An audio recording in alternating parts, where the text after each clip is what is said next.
Hi guys, previous ವಿಡಿಯೋದಲ್ಲಿ ನಾವು HTML ನ ಕೆಲವು ಟ್ಯಾಗ್ ಬಗ್ಗೆ ತಿಳ್ಕೊಂಡಿದ್ವಿ. ಈ ವಿಡಿಯೋದಲ್ಲಿ HTML ಪ್ರೋಗ್ರಾಮಿಂಗ್ ಲ್ಯಾಂಗ್ವೇಜ್ ನ ತುಂಬಾ ಮುಖ್ಯವಾದ ಟ್ಯಾಗ್ ಮೆಟಾ ಟ್ಯಾಗ್ ಇದ್ರ ಬಗ್ಗೆ ತಿಳ್ಕೊಳ್ಳೋಣ. ಅದಕ್ಕಿಂತ ಮುಂಚೆ ನಮ್ಮ ಚಾನಲ್ನ ಇನ್ನೂ ಯಾರು ಸಬ್ಸ್ಕ್ರೈಬ್ ಆಗಿಲ್ಲ, ಬೇಗ ಸಬ್ಸ್ಕ್ರೈಬ್ ಆಗಿ. ಈಗ ಈ ವಿಡಿಯೋ ಮುಂದುವರ್ಸೋಣ.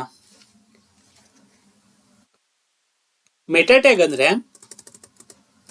ಈ ಮೆಟಾ ಟ್ಯಾಗ್ ಏನಕ್ಕೆ ಯೂಸ್ ಆಗುತ್ತೆ ಅಂದರೆ, ನೀವು ಕೇಳಿರ್ಬೋದು SEO ಅಂತ, ಸರ್ಚ್ ಇಂಜಿನ್ ಆಪ್ಟಿಮೈಸೇಷನ್ ಅಂತ. ಈ SEO ಅಂದರೆ ಲೈಕ್ ನೀವು ಒಂದು ವೆಬ್ಸೈಟ್ ಕ್ರಿಯೇಟ್ ಮಾಡ್ತೀರಾ, ಅದನ್ನ ಲಾಂಚ್ ಕೂಡ ಮಾಡ್ತೀರಾ.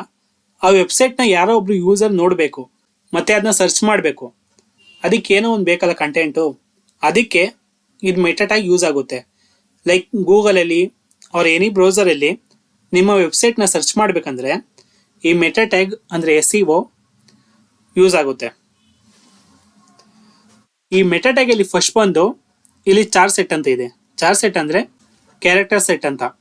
ಈ ಕ್ಯಾರೆಕ್ಟರ್ ಸೆಟ್ಟಲ್ಲಿ ಇಲ್ಲಿ UTF ಅಂತ ಇದೆ. UTF ಅಂದರೆ ಯೂನಿಕೋಡ್ ಟ್ರಾನ್ಸ್ಫಾರ್ಮೇಷನ್ ಫಾರ್ಮೆಟ್ ಅಂತ. ಮತ್ತೆ UTF ಅಲ್ಲಿ 8 ಅಂತ ಇದೆ. ಈ 8 ಅಂದರೆ ಬಿಟ್ಗಳು ಕೇಳಿರ್ಬೋದು ನೀವು, 8 ಬಿಟ್, 16 ಬಿಟ್, 32 ಬಿಟ್ ಅಂತ. ಅದು ರೆಪ್ರೆಸೆಂಟ್ ಮಾಡುತ್ತೆ. ಈ UTF 8 ಅಂದರೆ, ಈ UTF ಹೇಗೆ ವರ್ಕ್ ಆಗುತ್ತೆ ಅಂದರೆ, ನೀವು ಕೇಳಿರ್ಬೋದು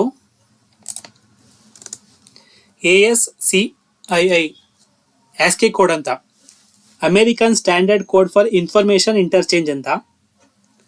ಈ UTF ಈ ASCII ಕೋಡ್ ಥರ ವರ್ಕ್ ಆಗುತ್ತೆ. ಓಕೆ, ಈ ASCII ಕೋಡ್ ಬಗ್ಗೆ ನಿಮಗೆಲ್ಲ ಗೊತ್ತು ಅಂತ ಅಂದ್ಕೊಂಡಿದ್ದೀನಿ.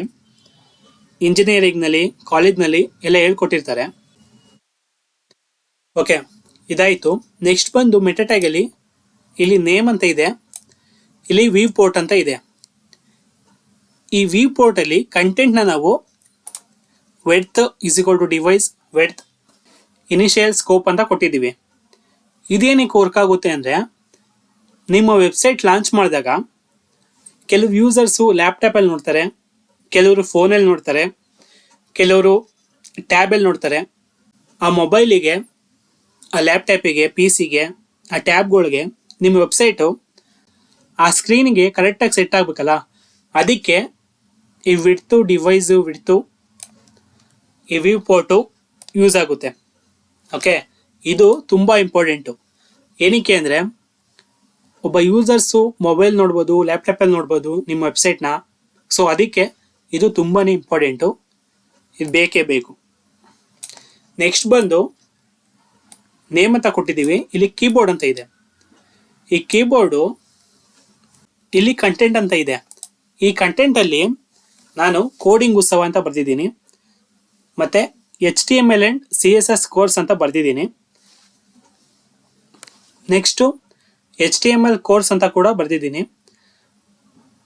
ಈ ಕೀವರ್ಡು ಹೆಂಗೆ ಯೂಸ್ ಆಗುತ್ತೆ ಅಂದರೆ, ಯಾರು ಒಬ್ರು ಯೂಸರ್ಸು ಗೂಗಲಲ್ಲಿ ಆರ್ ಯಾವುದಾದ್ರು ಒಂದು ಸರ್ಚಿಂಗ್ ಬ್ರೌಸರಲ್ಲಿ ಈ ನಿಮ್ಮ ವೆಬ್ಸೈಟ್ ಸರ್ಚ್ ಮಾಡ್ತಾರೆ, ಅದಕ್ಕೊಂದು ನೇಮ್ ಕೊಡಬೇಕು. ಕೋಡಿಂಗ್ ಉತ್ಸವ ಅಂತ, ಅವ್ರ HTML CSS ಕೋರ್ಸ್ ಅಂತ, ಅವ್ರ HTML ಕೋರ್ಸ್ ಅಂತ ಸರ್ಚ್ ಮಾಡಿದ್ರೆ ನಿಮ್ಮ ವೆಬ್ಸೈಟ್ ಶೋ ಆಗುತ್ತೆ. ಅಂದರೆ ಈ ಕೀಬೋರ್ಡ್ ಕಂಟೆಂಟಲ್ಲಿ ಏನೇನು ಕೊಟ್ಟಿರ್ತೀರಾ ಆ ಯೂಸರ್ಸು ಇದನ್ನ ಸರ್ಚ್ ಮಾಡಿದ್ರೆ ನಿಮ್ಮ ವೆಬ್ಸೈಟ್ ಶೋ ಆಗುತ್ತೆ. ಓಕೆ, ನೆಕ್ಸ್ಟ್ ಬಂದು ಮೆಟಾ ಟ್ಯಾಗಲ್ಲಿ ಇಲ್ಲಿ ನೇಮ್ ಅಂತ ಕೊಟ್ಟಿದ್ದೀವಿ, ಇಲ್ಲಿ ಡಿಸ್ಕ್ರಿಪ್ಷನ್ ಬರೆದಿದ್ದೀವಿ. ಹಾಗೆ ಕಂಟೆಂಟಲ್ಲಿ HTML and CSS course for beginners ಅಂತ ಬರೆದಿದ್ದೀನಿ.